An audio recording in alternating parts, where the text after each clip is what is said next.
புதுச்சேரி சட்டப்பேரவை 15வது சட்டப்பேரவை 6வது கூட்டத்தொடர் நிதிநிலை அறிக்கை மீதான விவாதத்தில் சட்டமன்ற உறுப்பினர் திரு ஜான்குமார் அவர்களின் உரை. புதுச்சேரி மாநிலத்தின் வளர்ச்சிக்காக சிறப்பான பட்ஜெட்டை தாக்கல் செய்த மாண்புமிகு மாநில முதலமைச்சர் அவர்களுக்கும் இதற்கு உறுதுணையாக இருந்த மாண்புமிகு துணைநிலை ஆளுநர் அவர்களுக்கும் எனது நன்றியை தெரிவித்துக் கொள்கிறேன்.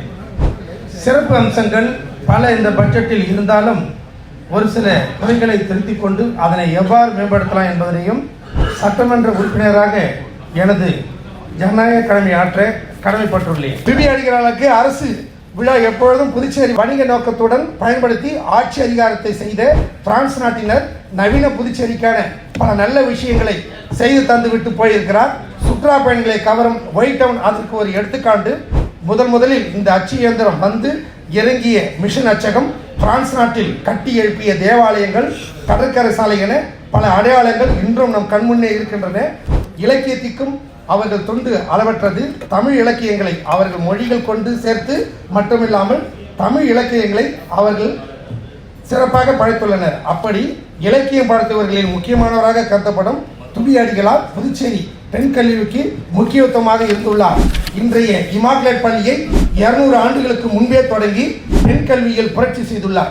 அவர் புதுச்சேரிக்கு பாதிரியாக வந்தார். தமிழில் இலக்கியவாதியாக மறைந்தார். கல்வித்துறைக்கு பல சாதனைகளை கொடுத்துவிட்டு சென்றார். தமிழகத்துக்கு வீரமா முனிவர் போல புதுச்சேரிக்கு துபி அடிகளார். அவருக்கு புதுச்சேரி அரசு சிலை வைக்க வேண்டும். அவருக்கு பிறந்த நாளை அரசு விழாவாக கொண்டாட வேண்டும். இதயா கல்லூரியில் நடந்த ஒரு விழாவில் பேச வந்த மாண்புமிகு முதல்வர் என்ஆர் ஐயா அவர்கள் மற்றும் சபாநாயகர் அவர்கள் ஆகியோர் துபி அடிகாரிகளின் பெருமையை எடுத்துரைத்தனர். அரசு விழா எடுக்கும், சிலை வைக்கும் என்று அவர்கள் கூறினர். இந்த மாமன்றத்தில் பதிவு செய்கிறேன். மாண்புமிகு முதல்வர் இதற்கு நடவடிக்கை எடுக்க வேண்டும். முதல்வர் அன்பு கூர்ந்து இதற்கு பதிலளிக்க வேண்டும் என்று தங்களை கேட்டுக்கொள்கிறேன்.